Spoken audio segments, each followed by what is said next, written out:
代哪个姓氏的皇帝最多？秦始皇，我只认识他。爱新觉罗最多吧，因为清朝很长嘛。唐朝吧。李咯。答案是刘和李。唐朝整个朝代的皇帝都姓李哦。请说出姓李的名人。李显龙，他爸爸啦。李光耀。李光耀啊。李国煌哦。李明顺。不是李嘉诚啊。李新月。我感觉李氏从以前到现在，不只是人口多，猛人也多，能文能武都成就非凡。其实我没有来过中国寻根，也不知道我们家族的堂号，我只知道我的爷爷叫李福林。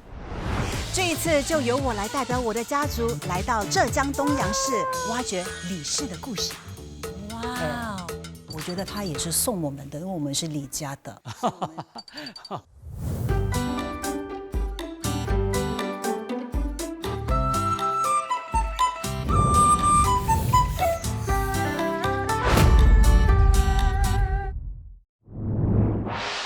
姓氏考古第1关，让小祖宗我来考考你。以下哪个不是李姓的起源？族人因为在逃难时以李字充饥获救，改为李姓。啊，祖上世代为李官，李两字同音，便以李为氏。跟随皇帝李渊，李世民打天下的全部将领都被赐李姓。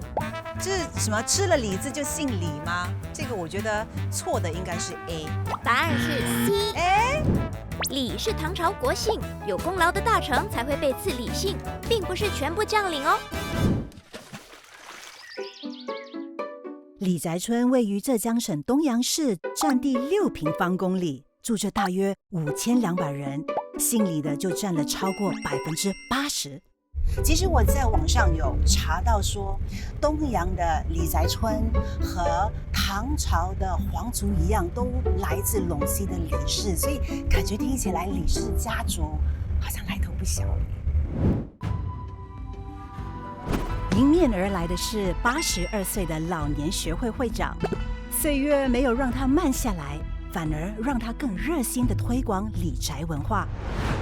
你好，你好，你好，李会长，这个地方真的好漂亮哦。这是我们李宅村的大门，现在呢也叫花台门。忠孝名家是什么意思嘞？在抗金的时候，有个我们的先祖叫李承之，在保卫祈救的时候为国殉职了。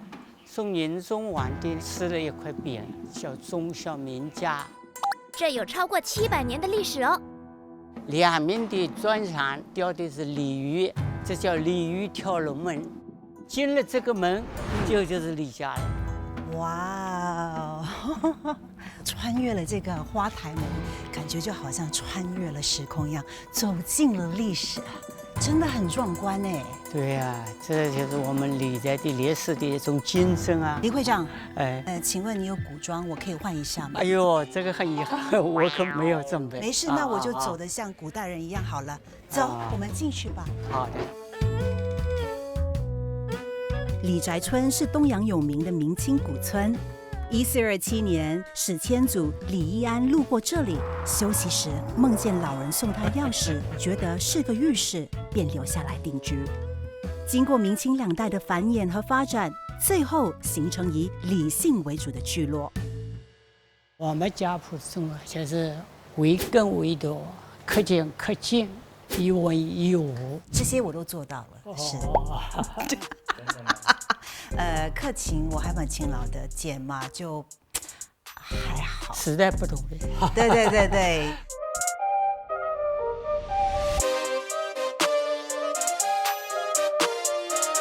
哇，李会长随手一来就是一笔好字，果然有把祖辈崇文尚武的精神延续下来。这里也是小朋友学书法的地方，我也来感受一下李家的精神。不是叫碗里卷，碗里卷，啊，真的比较有味道，对。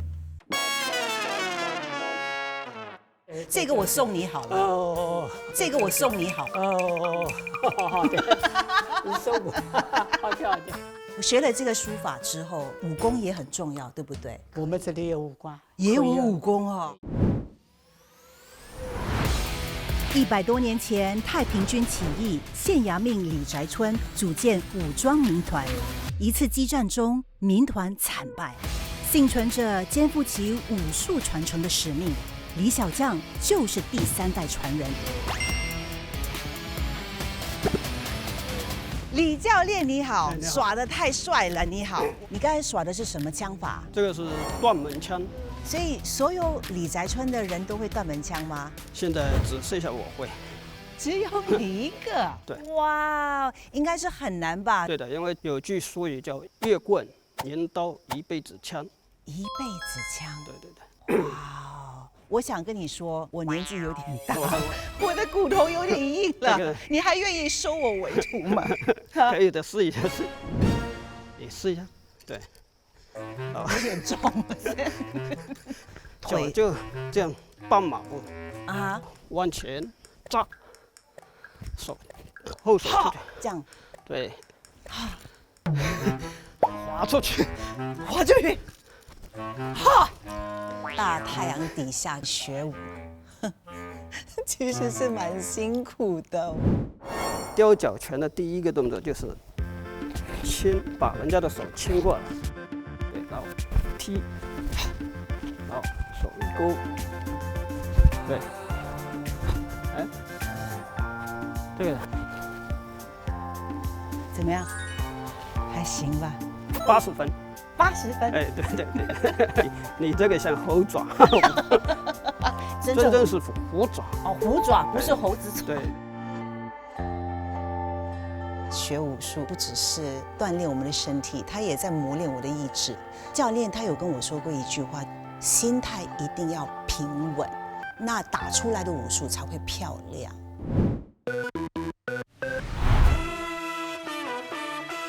李家的祖先懂得文能安邦，武能定国，所以从以前就兴办书院、建武坛。这个是朴刀，朴刀，哎，这个是3尖2刃枪，《西游记》里2郎神用的。这个是勾镰枪，那个隋唐英雄传那个徐宁就是用这个。你会担心传统的武术会慢慢的失传吗？对的，担心的。这个东西因为小孩子学传统的比较少，好可惜哦。那没办法，现在是重文轻武啊，对不对？那你的下一代的传人找到了吗？就慢慢找呗，反正有时我儿子有时候也会练一下。教练，你希望你能够练武练到几岁？练到走不动为止吧。那应该是100多岁了。虽然李宅村习武的小孩变少了，但李小将还是不厌其烦地推广武术。我想李家的精神除了崇文尚武，也包含坚持这2个字。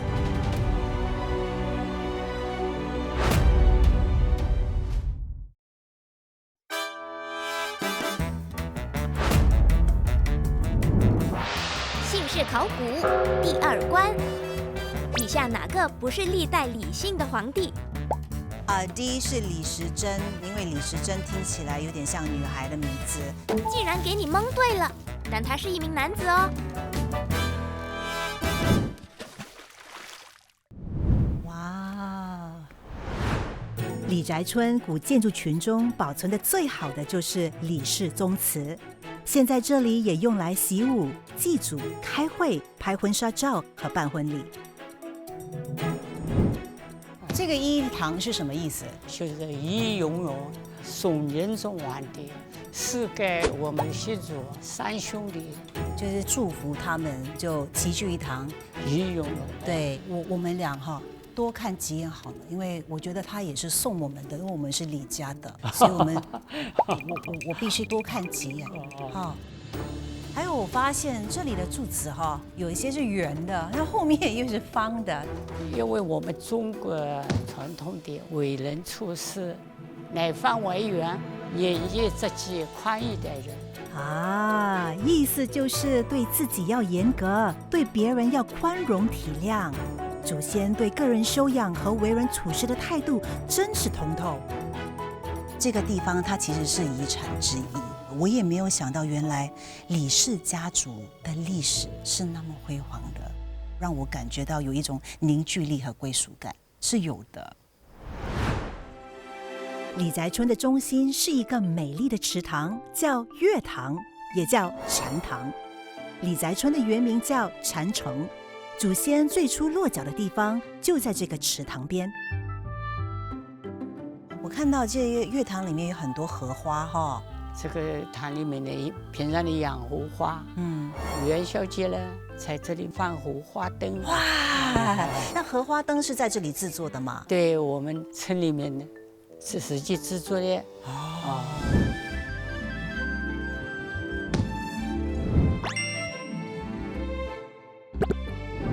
相传荷花灯是明朝嘉靖年间的栾公夫人程氏首创，至今已有400多年。李宅人十分喜爱荷花，恢宏的厅堂建筑也需要装饰灯彩，于是荷花灯就很自然地出现在李宅村了。这个荷花灯需要花多长的时间来做一个？单纯的、简单的，你要一天做。我记得我小时候很喜欢上艺术课程，可是长大之后我就没有很多的机会，也没有很多的时间去做这些艺术品。把它搬剪。为什么你们喜欢用这个毛竹？做小灯的话，必须要用毛竹呀。做大灯的话，用钢丝的呀。每逢中秋和元宵，李宅村都会制作大型花灯，使用钢筋骨架，可是李燕飞自己改良的工艺哦。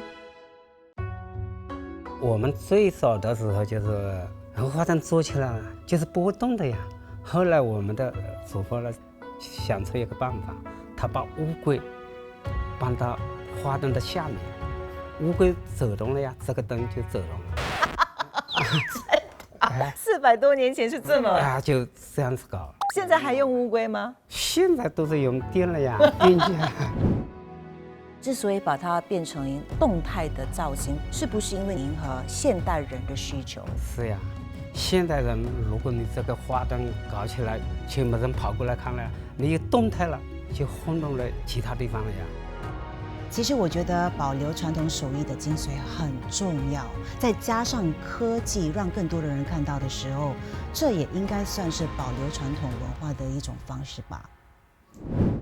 老师，你贵姓啊？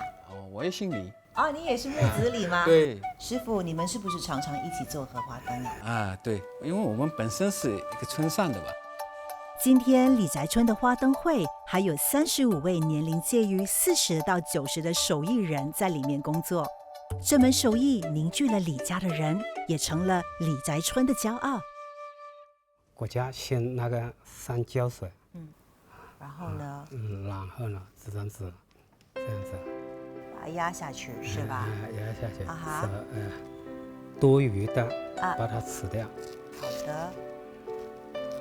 如果你问我能不能够一整天做荷花灯，什么都不做，我觉得行哎。虽然是一群人一起做荷花灯，但是我们话不多，整个心境啊很不一样，就觉得有净化心灵的功效。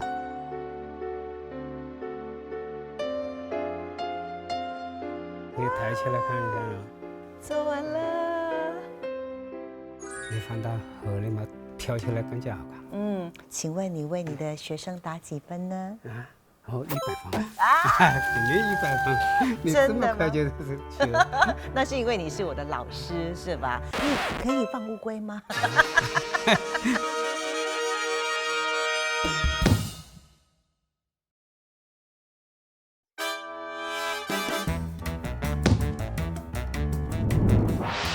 姓氏考古第3关，以下哪个不是李氏的郡望堂号 ？C 宝树，就感觉不是我们的堂号就对了。竟然又给你猜对了，宝树是谢姓的堂号。哇，你家好多花啊！好多花。是啊。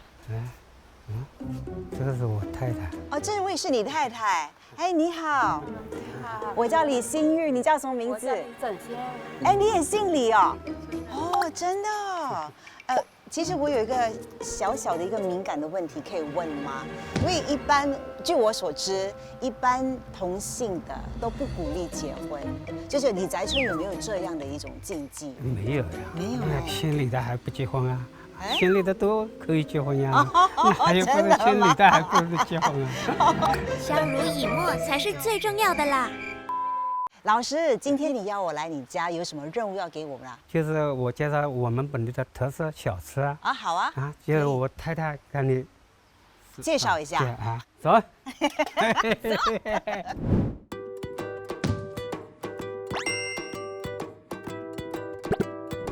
李阿姨，现在你要教我做折子豆腐。折子豆腐。折子豆腐是当地夏季的消暑良品，是李宅村的家乡味。李真仙从小吃到大。这个是山上采下来的折子，野生的啊。我真的觉得我们的祖先很厉害哎，李阿姨，他们在野外就知道什么能吃，什么不能吃。这道小吃的食材很简单，折子粉放水沉淀后，下锅煮至粘稠，就可以冷却待用。我毕竟是跟李阿姨是第一次见面，但是我真的能够从她的身上感觉到她的好客很温暖，就好像他们常常说的，我们姓李嘛，可能500年前真的是一家人哦。那接下来这个杨梅果，杨梅果看起来好像比较复杂哦。不复杂，不复杂啊。把这个糯米粉用热水搞面团。为什么你们这么喜欢吃杨梅果？因为杨梅果办喜事、生日啊都要用的呀。哦，所以一点杨梅都没有的，只是样子会长得像杨梅。哎，捏出来了，这个可以吗？够大吗？可以了，深一点呢，深一点，大拇指搞进去，大拇指要压进去，这两边要搞盐，就可以放馅了吗？这个馅里面是有黑芝麻跟糖，白糖2茶好了，2茶，甜一点呀。你不是说你不能吃甜吗？你们吃呀。然后这个怎么关起来？就是小搞去。你这个做的太大了，那个洞太大了。哦，洞太大了。洞太大了，我搞不进去。哇，多美呀！它有让我想到我的童年呢。我小时候记得妈妈也会做一些小吃，她每次包粽子的时候，还是做 curry puff 的时候，都会叫我们一起帮她。是我已经很久没有机会体验过了，因为毕竟我妈妈已经过世了，也只能够借着这个机会回味一下童年的快乐时光。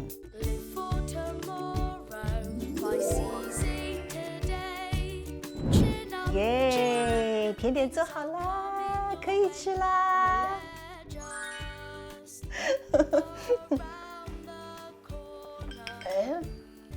好吃吧？软糯的一种感觉，软绵绵的那种感觉，很好吃。再加上它的汤，你加了糖跟醋，是吗？它是真的有点酸酸的，很开胃。你多吃一点，赞。今天在李阿姨这里，除了认识当地特色小吃，也在她的身上看到了她对生活的热爱。或许正是这份热诚，才让李宅村的许多传统在不知不觉中传承了几百年。很香甜，很好吃。哎，为什么你这有汁？你还没有养出来。等一下，你看它的汁是可以流出来的，我的是干的。你那个甜的太多了，还没有养出来。你包的刚刚好，所以你看它里面的湿的。不过不管怎么样，干的湿的都很好吃。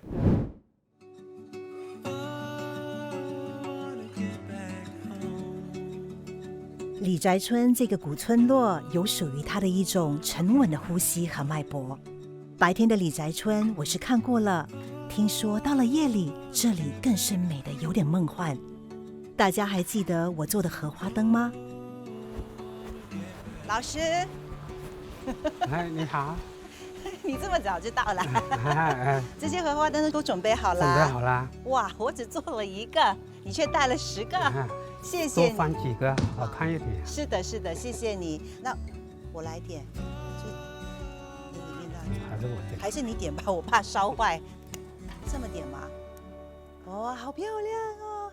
老师小心点哦。你给我放下去。好的。啊，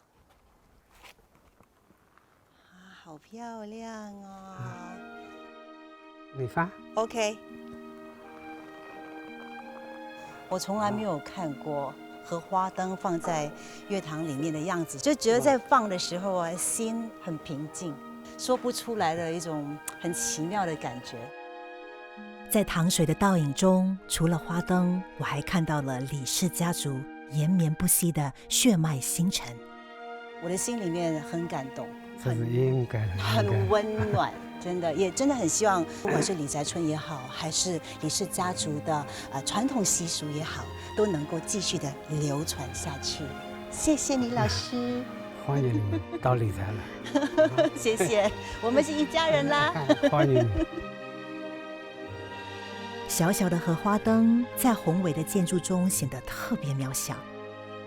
这一趟我遇到的每一个人都只是这条血脉长河里的一滴水，但正是这无数的一滴水汇聚成了家族的历史。